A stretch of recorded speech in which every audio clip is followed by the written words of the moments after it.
Hello, I'm Dominic Walker, JMW's Inside Man. My guest today is Dipesh Shah. Dipesh is a partner within JMW's Corporate Immigration Department and is based in our London office. And Dipesh has a particular specialism in sports immigration. He helps lots of sports stars. So, Dipesh, we know that Novak Djokovic was detained in a hotel in Australia. His team were actually allowed to enter Australia. This is something that Djokovic himself appealed. What happened at the appeal?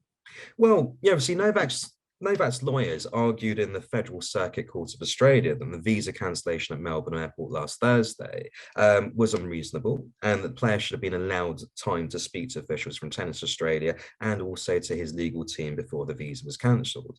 Now, Australia Border Force obviously have suggested, and in a 13-page submission before the courts, that Novak Djokovic had brought little evidence into the country to support his medical exemption, and that as an unvaccinated player, he posed a greater risk of contracting COVID-19 and spreading COVID-19 to others.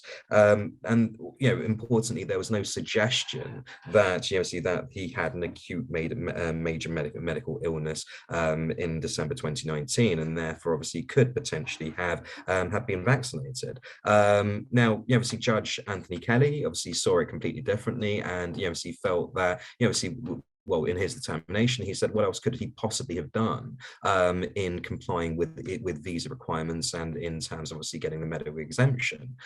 He was granted a visa prior to entry, relied on the medical exemption that had been granted by Tennis Australia, and had really obviously tried to do everything possible in order to enter Australia and obviously play in the Australian Open. Also Judge Kelly found that obviously on a procedural ground that the rules were not observed when the Australian Border Force made the decision at the airport to cancel the visa. Now, Judge Kelly, however, did not, importantly directly address the issue of whether the exemption on the grounds of an infection in the past 6 months was valid, which the government had disputed. And he also ordered the Australian government to pay Novak Djokovic's legal costs and for Djokovic to be released immediately and no later than 30 minutes after making his order. So quite a sting, for Australian taxpayers to have to pay for the legal cost in that sense. Subsequent to this, obviously, there are now a number of options that the Australian government can consider. The Immigration Minister, Hawke's discretionary powers are really kind of meant to be used to support criminals and contagious people, and not really kind of used to address political problems, which is kind of apparent as to the situation here. And it was initially believed that Mr. Hawke only had 4 hours to decide whether to invoke a personal power cancellation, but this is only relevant where obviously further questioning of the candidate would have been required. So Mr. Hawke can still cancel the visa when he has decided there's enough evidence to establish a ground to do so, and if it is in the public interest. So really kind of it boils down to what options does he have. So option A is that obviously that he could certainly allow Djokovic to remain in Australia and to participate in the Australian Open.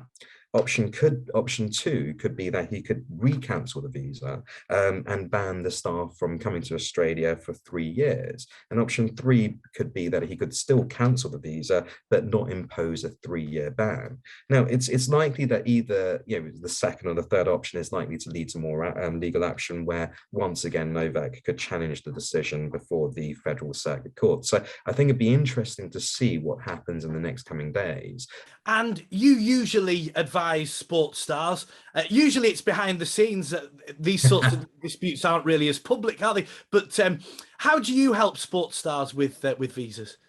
Well, obviously, at JMW, we've got a fantastic immigration team, a real wealth of experience, and we're very, very ideally placed as a full-service commercial firm to assist, our sports players and athletes in all manners of their affairs. So I'm often called in to deal with immigration affairs and such problems, obviously, that arise, in similar cases like this. And you're right, it's normally behind the scenes, it's not normally as as public as what it is, obviously with Novak's case. But I think it's hit on, obviously on both the heartstrings of obviously of Novak Djokovic's fans, the Australian population, and the world in general.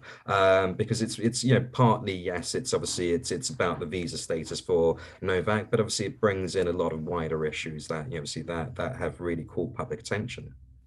Excellent. Thank you very much for your insight, Dipesh. And I think I may have even seen you on the ITV News as well at some stage. If you'd like to contact Dipesh, you can email insideman@jmw.co.uk or call 0161 82 81 999.